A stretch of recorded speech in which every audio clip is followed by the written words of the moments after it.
அப்ப கர்த்தர் நம்மோடு இருக்கிறாரே, நாம தான் பெரிய அதிர்ஷ்டசாலி. நாம தான் பெரிய அதிர்ஷ்டசாலி. அல்லேலூயா. ஒரு ஜனாதிபதி வீட்டில் பிறக்கிறத விட, ஒரு முதலமைச்சர் வீட்டில் பிறக்கிறத விட, நாம் கர்த்தருக்காக பிறந்த பாத்தியலா, அவருடைய வார்த்தையினாலும் ஆவியினாலும் திரும்ப பெற்ற பாருங்க, இது மிகப்பெரிய ஒரு ஸ்லாக்கியம். அல்லேலூயா. அதனாலதான் பவுல் சாட்சி சொன்னபோது சொல்றாரு, என் பிதாக்களின் தேவனால் நான் இந்த பாக்கியத்தை, இந்த ஸ்லாக்கியத்தை நான் பெற்றேன் என்று சொல்லுகிறார். இது யாருக்கும் கிடைக்காத பாக்கியம். ஆமென் சொல்லுங்களேன். ஆண்டவர் சொல்றாரு, அவர் நம்மோடு கூட இருந்து ஒவ்வொரு நாளும் அவர் செயல்பட்டு கொண்டே இருக்கிறார். அல்லேலூயா.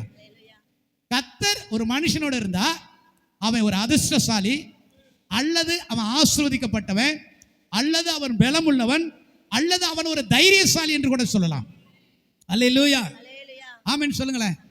இஸ்ரவேல் ஜனங்கள் ஒருவரை ஒருவர் எபிரேய முறைமைப்படி ஒருவரை ஒருவர் வாழ்த்தும் போது நேருக்கு நேர ஒருத்தர் பார்க்கும்போது சொல்லுவாங்க. இப்போ நம்ம ஊர்ல எல்லாம் என்ன சொல்லுவான், ஒருத்தர் நேரம் பார்க்கும்போது என்ன சொல்லுவோம்? பார்க்கும்போது என்ன சொல்லுவீங்க? நல்லா இருக்கீங்களா கேப்பியல்ல, சொல்லுங்க சடக்குனே, நல்லா இருக்கீங்களா அப்படிம்போ. நீங்க என்ன சொல்லுவீங்க? நல்லா இருக்கேன். நீங்க நல்லா இருக்கீங்களா?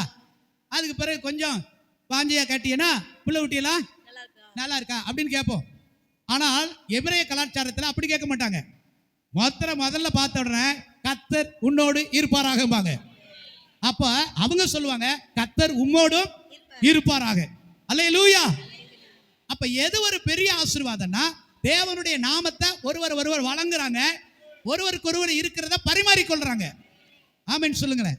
இப்ப இந்த நாள்ல இருந்து நீங்கள் ஒருத்தர் பார்க்கும்போது பிரைஸ் தி லார்ட் ஸ்தோத்திரம் அப்படின்னு சொல்றதை விட எப்படி சொல்லணும்? கர்த்தர் உங்களோடு இருப்பாராக. சொல்லுங்க. இப்ப நான் இப்ப பஸ் ஏத்தி விடுறேன், என்னைய இப்ப நான் ட்ரெயின் ஏத்தி சென்னைக்கு போறேன், என்னை ட்ரெயின் ஏத்தி விடுறேன், போகும்போது என்ன சொல்லணும்? கர்த்தர் உங்களோடு. நீங்க என்ன பார்த்து என்ன சொல்லணும்? உம்மோடும் இருப்பாராக. பருவத்தும் பாவாசம் மத வயல்ல செஞ்சிருக்கும் போது கர்த்தர் உம்மோடு அவ சொல்றா உம்மோடும். இப்ப நான் எல்லாருக்கும் சொல்லுவேன், நீங்க எல்லாரும் என்ன பார்த்து என்ன செய்யணும்?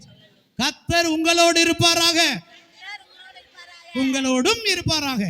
One more come on. கர்த்தர் உங்களோடு இருப்பாராக, கர்த்தர் உம்மோடும்.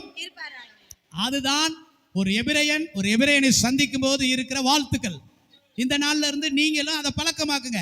கர்த்தர் உம்மோடு இருப்பாராக. ஹல்லேலூயா. அப்ப ஒரு பெரிய ஆசீர்வாதம், ஒரு பெரிய அதிர்ஷ்டம் என்னன்னு கேட்டீங்கன்னா, தேவன் என்னோட இருப்பது. ஹல்லேலூயா. Thanks for watching. To watch our full video, please visit our channel Peace Tower GSF on YouTube. Do watch, share and subscribe.